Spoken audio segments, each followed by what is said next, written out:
The name Perkins carved in stone. Below a Gothic tower, a boy navigates with a cane. A title: Perkins presents Communication Technology for Persons Who Are Deafblind with Jerry Berrier. There are a lot of people categorized as deafblind through various definitions that still have some usable hearing and some usable sight, or one or the other. But for someone who is totally deaf and blind, the primary means of communicating have to do with touch. They either use Braille or they use some other system such as tactile sign language, where they're actually in physical contact with the person they're communicating with.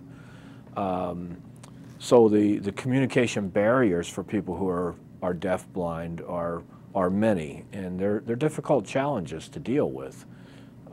But thanks to technology, we've come a long way to leveling that playing field, if I can use an overused phrase like that. Simple things like wanting to know how to spell something. I can go online and find it.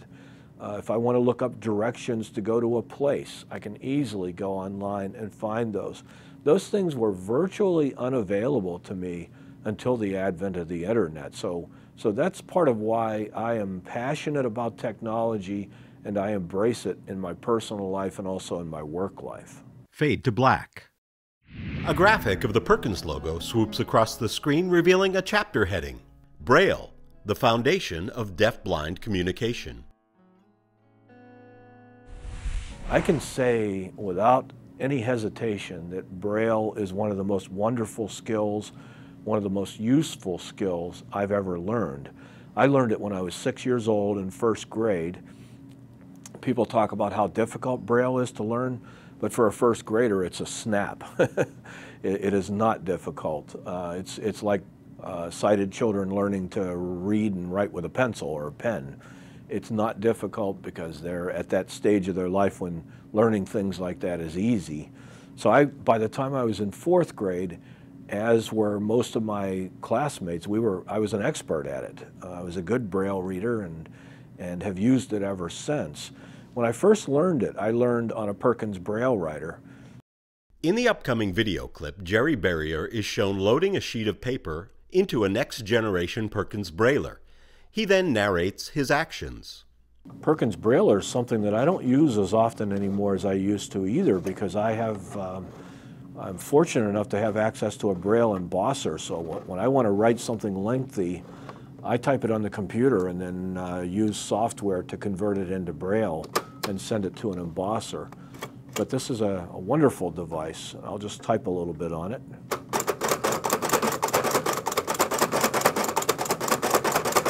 I just typed, "My name is Jerry Berrier," and I didn't make any mistakes. It's very labor intensive because you're pressing combinations of keys rather than one key at a time, and that's how Braille is written. Each combination of keys creates a pattern of dots within the 6-dot rectangle that's the Braille cell, and it takes a lot of work. It's very labor intensive, I think. Also very noisy.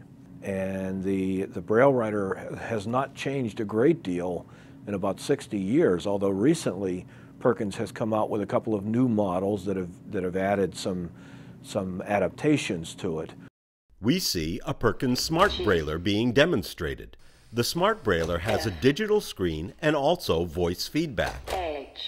But the Perkins Braille writer is what I learned on. After I learned on that, by the time I was in third grade, I began using a device called a slate and stylus, which is a little handheld device. In the video clip that follows, Jerry Berrier is shown using a slate and stylus. The slate is a metal frame with rows of cells that allow the user to write Braille script manually by using the stylus to create impressions on a sheet of paper. The slate and stylus is the original Braille writing device, and it consists basically of what you might call a frame that's hinged at one end. It's got the Braille cells on one side, and it's got little rectangular holes on the other side. So you put the paper in, and then you fold it together, and then I'll just close it. And then I start from the right, and you never braille on the very first line on the page because it would be too close to the top of the paper. But I just start and I do one dot at a time, capital J, ER sign, R, Y, and then I skip one for a space, and then capital B, ER sign, R, I, ER. And I said writing on a braille writer was labor intensive, but that was nothing compared to writing with a slate and stylus. So now that I've written it from right to left, I have to take the paper out, flip it over, and I can read it from left to right. And it's very good braille. The dots are sticking up very well, and I can read everything I wrote there. And I wrote Jerry Berrier, and then I wrote this as a big test below that. Fade to black. The Tele-Touch. In the upcoming clip, Jerry Berrier describes and demonstrates the Tele-Touch. In appearance, the front side looks much like a compact typewriter keyboard. The back side has an indentation upon which a circular cutout houses a single braille cell. This is a Tele-Touch. This is an old-fashioned device that was used before electricity was even popular. It's strictly a mechanical device. It has no electronics in it, and it consists of this keyboard here, and on the other side of it, I'm just going to turn it around, on the other side of it is a single little braille cell. So if you were sitting across from a deaf-blind person and you typed a letter, say you held down a letter, that person would read it one letter at a time. So this is the braille cell here, and as I'm pressing letters one at a time, I can feel them popping up. This is a very slow means of communication, but also a very useful one. It really worked. So if you were sitting across from me and I were deaf-blind, you would type on this keyboard one letter at a time, and I would read what you're typing one letter at a time with the braille display. Then the question becomes, how does that person then communicate back to you? So there's still a communication issue unless that person is able to speak. As I mentioned, some folks who are deafblind, depending on when they lost their hearing and other factors, they may be able to speak and speak quite well. So for someone like that, this was an especially useful device. Fade to black. The Tele-braille. Up until very recently, if a deaf-blind person wanted to make a phone call to order a pizza or make a doctor's appointment or chat with a friend, they would use a TTY device, such as there was one called the Tele-braille that was produced for quite a number of years up until 1992. It was by far the most commonly used one up until probably less than 10 years ago. So the deaf-blind person would make the call using the keyboard on that device, would call through a service called Relay. Relay is a free service that is available in all 50 states. In most, if not all states, you access it by simply dialing 711. You can call it with a TTY to communicate with voice callers, or a voice caller can call it on the phone to communicate with a TTY user. Displayed on the table are the components of a Tele-braille device. The first component, which will be referred to, is made up of a small keyboard with a digital display that can show what is being typed. On top are couplings for a telephone handset. The other component consists of a braille keyboard and a refreshable braille display. In its day, it was a wonderfully useful device. It had batteries in it. This part of it was a standard, well, I should say a modified TTY device used by people who are deaf but sighted. It was used in conjunction with this, which is commonly known as a braille box. It has a refreshable braille display on it and has a braille keyboard. So the deaf-blind person could plug this into a phone line or put the telephone handset down on this, what's known as an acoustic coupler, and then make TTY calls, read them with the braille display, and type either on the braille keyboard, or if they prefer to type on the regular keyboard, they could do that too. So it was wonderfully useful in that regard, but it also could be used as a face-to-face communication device. You could sit across the table from a sighted person, hopefully who knew how to type, and they would type on the TTY, you would read it on the Braille display, you would type on the Braille keyboard, they would read it on the visual display. Fade to black. The Deafblind Communicator. The Deafblind Communicator is one of the devices that I teach. It's one of several high-tech, multi-purpose devices that's on the market today that have really opened doors of communication for someone who's deafblind. The Deafblind Communicator was designed over a period of years, back probably almost 10 years ago now. So it's almost, I don't want to say obsolete, but it is based on some technology that has changed a little bit already, because as you know, computer technology changes very rapidly. But it is a device it's an electronic device with a Braille keyboard and a Braille, refreshable Braille display, which means that you can read the display, which typically has either 18 characters on it or 32. You read it, then you advance it and read it again, and you keep doing that until you've read through whatever is on it. In a photograph, we see a conversation taking place between a person who is deafblind and a sighted person, made possible by the use of a deafblind communicator and a smartphone equipped with a QWERTY keyboard, the appropriate software, and Bluetooth capability. The Deafblind Communicator has Braille keys and a refreshable Braille display. The Brailler keystrokes are transmitted to the smartphone, where they are displayed as text. Text entered into the smartphone is displayed as refreshable Braille on the communicator.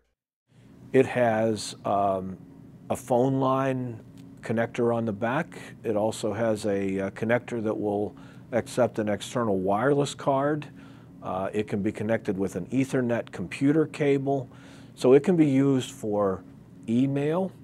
It can be used for face-to-face communication by using a small sort of a PDA type device with it that has a visual display on it.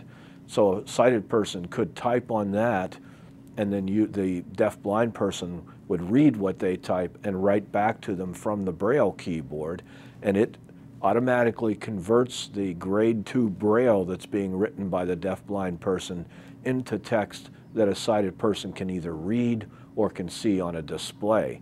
So it can do email, it can do instant messaging, it can do TTY calls, TTY being the type of communication over the phone line that's been done by people who are deaf since way back in the 60s, if not longer than that.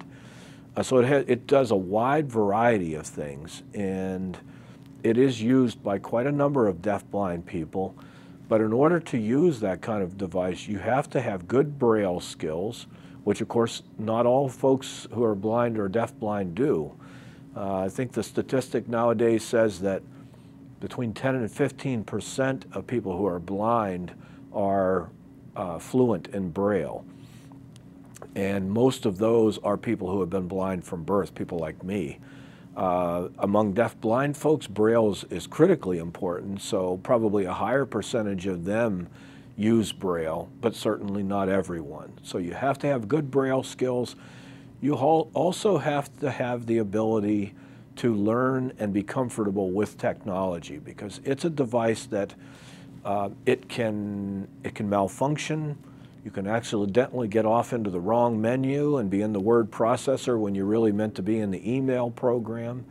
There are lots of things that can happen. So you have to have the ability to operate a high-tech device and be able to control it and troubleshoot when things go wrong. But it's a wonderfully useful device for those who can use it. Fade to black. Accessing the Internet. The Internet is very accessible to a certain extent. It is, It has certainly opened doors. A deafblind person can go on a website if that website has been well designed according to current accessibility standards. If it uses alternate text tags where there are images that need to be labeled, if it labels other graphical things on the website, if it doesn't overuse some of the technology that is out there that doesn't necessarily work well with a Braille display or with the devices used by deafblind people, then it can work well. A deafblind person can go on the internet, order something from a store. They can go on and do Google searches or Yahoo searches or use any of those other search engines that we've all become so accustomed to. They can use them well, but as I always tell people when I start teaching them how to use computer equipment and the internet, the virtue that is most required by a deafblind person or a blind person who's going to go out there on the internet, the virtue that's needed most is patience, because I will never be as fast operating a computer on the internet as a person who can look at it. That's just the way it is. One interesting thing about iDevices is that since 2006, all Mac computers that have been developed have come with a standard screen reader built into them, which is what they call the audio device that gives you output from a computer. So that's built into all the Apple computers. Most people are not even aware of it because they don't need to be. But by simply giving a couple of commands to the computer, you can turn that feature on and a blind person can begin to use it. The iDevices, the iPhone and the iPad have both screen magnification built into them and also the potential for speech output through a product called VoiceOver, which is a module that's built right into the iPhone and the iPad and even the iPod Touch, which makes them very accessible devices for a person who's blind. Apple's VoiceOver is demonstrated on screen. Welcome to VoiceOver. VoiceOver speaks descriptions of items on the screen and can be used to control the computer using only your keyboard. VoiceOver on Safari, window, Perkins School for the Blind, HTML content has keyboard focus. Interact with HTML content heading level 2, accessibility navigation, heading level 2, main navigation. List 9 items. Visiting link, inside Perkins School. Link, community programs. Visiting link, inside Perkins School. Press, visiting link, inside Perkins School. Heading level 1, inside Perkins School. A teacher leans over a student taking notes on his Braille note-taker image. More and more, though, people are beginning to use combinations of iDevices, such as the iPhone and the iPad. They pair those up with a refreshable Braille display that has a keyboard on it, and they're able to type on the Braille keyboard, use the phone for its ability to communicate with the internet, and they can send and receive emails, do instant messaging, texting, all those things. Email is pretty straightforward. For the most part, it's text, although nowadays a lot of email is done in HTML, which can be a little more cumbersome for a blind or a deafblind person. But email is certainly used by a lot of people with multiple disabilities and used well. Instant messaging depends on the product you're using. Some of them work pretty well, some of them don't. I would say something I find difficult is to go onto a website where they have live chat. If you have a question for your store merchant, you can go on a live chat window. That can be difficult. Any of the web-based products, such as webmail, web chat, those things tend to be more difficult because I don't always know that the person has typed something until I actually find my way to that window where they've typed it and check there to see if there's something there. Whereas with the desktop or the application-based chat programs, some of them actually just work flawlessly. Some of them will, if I type something, I type it, I hit the send button, it goes. When the person starts typing back to me, I, as a hearing blind person, actually hear a typing sound in the background, so I know that they're typing. And when they're finished and they send it, it actually speaks it to me. For a deaf blind person, with some technology that one of the Braille cells, typically all the way at the right end of the display, will bounce up and type up and down the entire time the person is typing to you, so that you know that that person is saying something. When it stops bouncing, you know it's time to start reading, and then you can start to type back to them. So there are things that work better than others. Typically desktop applications, though, work better than web-based ones. Fade to black. Future advances in accessibility technology. Today I have audio recording devices that make excellent recordings digitally.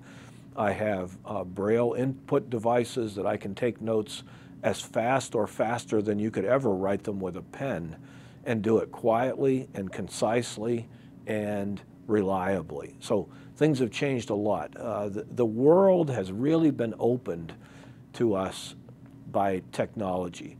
I think one of the dreams that a lot of us who are blind or deafblind share is the dream of someday having a device that can communicate with the internet, has speech output, and has a Braille display attached to it that is small but versatile and not too expensive. We are definitely headed in that direction. There are a number of ventures underway right now where folks are trying to produce a less expensive Braille display. Nobody has accomplished it yet, but I think we're headed there.